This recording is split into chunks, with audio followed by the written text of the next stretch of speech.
الو. سلام علیکم. سلام. و علیکم سلام، خوش آمدین به برنامه صدای مردم.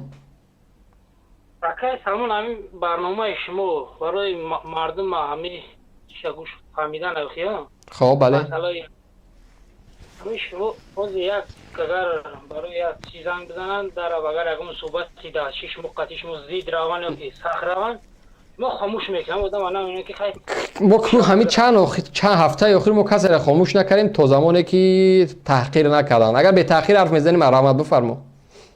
نه آخه گپ دوای با شما همین صدای مردم کی صدای مردم به معنی نیست که برای من منظرت میخوام دیگه مادر و خواهر و هر چی که براش بگه دشنام بکنم من صدای مردم بمونمش. هیچ خیلی دیگه جا هست دیگه. عدالت دیگه جا هست دیگه. خاموش کردن وقتی که دشنام میکنه طبیعی است که من خاموش میکنم. من با او چنین فرهنگی او پایو نمیرم که من دشنام را گوش بکنم. مرحمت گفتنی داری، اعتقاد داری، اراده داری نسبت ما بفرما، من گوشت میکنم. برادر با شما که عدد چردش یک چند گفتنی دارم. بفرما. بفرما. 5 سال شده بیرون از کشوری با. خب همین مدتی 5 سال بیرون از کشور 4-5 سال شما با همین پدر مادر با هم سر خیال که با هم پدر مادر کنن یگون مبلغ روی کردگی هستین؟ او دیگر مسئله شخصی ما است. من روی کنم اگر او بگیم فرهنگی من است یا اینکه اگر روی کنم او با من ربط داره. برای تو چی ربط داره؟ نه برای اینا من گفتم که من هر ماه 20 سال 1000 یورو روان میکنم یا که هر ماه 10,000 روان میکنم یا که روان نمیکنم. برای خود چی میرسه همین نقطه ده؟ کارانتینا یا گوش مرا برادر روز کارانتینا روز محتاجن. برادر خود محتاجن همش. خب اما خیلی برادر. خب باید بود دنبال وایور دستگیری کنیم. وظیفه کی از یک شهروند وظیفه کی از دستگیری کردن؟ یک شهروند وظیفه دولت ملت هم. پس دولت چرا مرا میگی که در تاجیکستان در کرانتین باید ما دستگیری کنیم؟ پس دولت چیکار میکنه؟ وقتی یک دستگیری پدر مادر اختنا کرده اصلا نگاه کن برادر عزیز، همین چیزی که باید پدر و مادر دستگیری بکنی این در ساخت دولتداری نیست. این وابسته به ایمان و وجدان هر نفر است. اما این چیز آوردن در ساخت دولتداری ما داخل کردن. یک فرزند 18 ساله شد مسئولیت داره که پدر مادرش بخرونه. لیکن در عموم چنین نیست. قانون کشور این چیز نمیگه که تو حتما باید پدر و مادر خودت بخرونی. برادر از کجا گرفتین شما این فلسفه را که انا تو باید پدر مادر دا پول روان کنی؟ رفت تو من مردم پدر مادر من کی باید بخرونه؟ ترا گوش که ترا پدر مادر توسین از اصلا خرم با یک امید با یک معذرت خرم که ترا پرد و تو کلان میشه دستگیری. اینا من مردم. اینا من 18 ساله شدم مردم. باید پدر مادر من کی بخرونه؟ بو پدر مادر دولت میخواد چی میخواد؟ اینا یک بس دعوا. اینا من نیستم. اینا من نیستم. پس چرا باید که بگویی که پدر مادر دا پول روان کردی؟ فرزندی تو باید وایرا نگاه کنی. از ما ترا قطعی خیلی صحبت کرده سن خودت تام تا سخت رفته سن. خود اول وقتی که این گپا را پیش زدن که وقت فکر اندیشه خطاب که پدر مادر تا نگاه که بعد زیدی دولت زیدی حکومت بخی گپ زد. در جا گفته که همین چیز در اونجا گفتگی است. ثبت نام شده است که یک نفر اول باید خش نگاه کنه بعد زیدی دولت و حکومت گپ زنه. اونجا هست.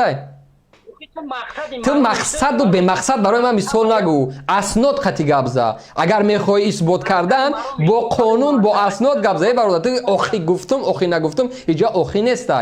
اگر برای ما بگو که برای ما اثبات کنی که در یکی از پونکت‌های سرقانون کشور گفتگی است که یک شهروند به سن 18 رسید اول پدرش بخرونه، مادرش بخرونه، برادرش بخرونه، خواهرش بخرونه، همه را بود کرد و مقابل دولت گپ زد. در اونجا گفتگی است.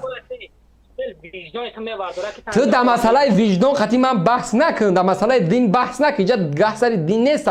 ولی من بحث برای دین خطی گپ زنم خودت باور کو اصلا حق در مسئله دین گپ زدن نداری. به خاطری که اون چیزی که اون شرایطی که دین میگه خودت همون را جوابگو نیستی. میفهمی؟ اوخی نگوی بچه. اون چیزی که دین میگه تو خودت طلبات او را نداری، جوابگو نیستی. میفهمی؟ قانون دین میگه که قانون دین میگه که هر جای که سخن پروردگار است بالاتر از سخن پدرت مادرت حتی بالاتر از سخن پیامبر میسته کلام پروردگار. میفهمی؟ خداوند امر میکنه که در مقابل ظالم استاد شو تو گپی حق بگو. تو دگجا مسئله خیر و سخاوت حیز و نفوذ برای ما گپ میزنی دگجا. وقتی قانون پروردگار میگه در مقابل دین تو گپ زن، میفهمی؟ در مقابل ظالم تو گپ زن، میفهمی؟ جواب ما را بگردانی. یک سوال دیگر میتونم برات. تو سوال مرا جواب ده. آیا خودت و به همه قانون هایی که دین میگه جوابگو هستی؟ تو قد امکان تو دین قد امکان نداره. دین قد بستو آیت قرآن قد امکان نداره برادری عزیز. مثل همون ملاهایی که ما میگن که خیلی در ظلم در فلانه، دروغه، در ظلم نیست. چه خیلی ظلمه، برو هجرت بکنم مبارزه بره. اما ختم تو قد خیلی من در داخل وطنم خیلی مرا بفهم. بچه چه خیلی گپ این؟ من در داخل وطنم خیلی مرا بفهم. برو بیرون مبارزه بر. یا لنکروزرتون 50-60 هزار میشه. بفروشین بلد بگین برین مبارزه برین. این دگیجوب در خیلی ما تا غیر امکان. تا قد امکان نداره برادر. وقتی که از دین گپ میزنی باید خود در دین استوار باشی. با مو خاطر از دین بیرون بره در مسئله دنیا گپ زد. برای ما بگو که آیا قانون کشور در یگان جمعی گپ گفت است که یک نفر باید که پدرش بخورونه، مادرش بخورونه، برادرش بخورونه، همه را سرکت به گپ زنه. گفتگی است اگمجو باید تو خرج فرزندی تای پدر مادر در یگام جا گفتگی همین چیزا خرج فرزندی تای پدر در یگام جا همین گپ گفتگی برای ما بگو. در یگام جا گفتگی است. گفتگی است گیجا دا شامی بود نشونت میتم بگو همین وازی بگو در گیجا گفتگی است. میکنم نشونت میتم. من برای تو میگم که خداوند میگه که هر جا که سخنی پروردگار است، سخنی بندش هیچگاه بالاتر از اون نمیسته. من برات از قرآن مثال میارم. سخنی پروردگار تو برای من مثال بده. کجا گفتگی است؟ خیر برادر گوش که عجیب گام میزنی. تو 24 ساعت فقط زنگ میزنی، برنامه تشکیل میکنی، برنامه تو برای سرور. همین سرور بسه چی مونش گندگی کردگی خب گندگی چی کردگی؟ اگر که بگذاره هیچی نکرده از من حق ندارم گپ زدن ده. همه شهروند برای چیخ بیان کردن حق داره. پس دعوای تو سری چی است؟ خدمت کرده به دولت که اوخای دگیجا گفتگی یک نفر باید خدمت بکنه با گپ زنه. همین دگیجا گفتگی است. همین فرهنگ پس از گجا گرفتین شما. دگیجا گفتگی است. نه دگیجا بچه تو اصلا میفهمی مرا. کجا گفتگی است؟ نه دگیجا گفتگی است. برای ما بگو دگیجا گفتگی است. یک نفر باید خدمت بکنه با گپ زنه. دگیجا گفتگی است. فرزندی ما وطن مادر ما باید حمایت کنیم. حمایت کردی؟ انا قرض فرزند قرض شهروندی تو ادا کردی یا که نه؟ من البته قرض شهروندی ما ادا کردم. وطن به اجنبی دادن آخه نمیره. نه خدمت کردگی هستی که تو بوی پرچنگه را بدونی پرچنگه چیه. خدمت در چی کردی؟ خدمت در وطن کردی؟ خدمت به وطن مادر پرچه زمین در زمان خدمت حربی تو فروختن دفاع کردی؟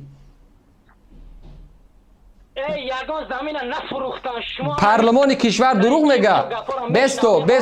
بستو من برات اثبات میکنم. بستو یا تو راست میگی یا که پارلمان. در پارلمان کشور همین بحث رفت.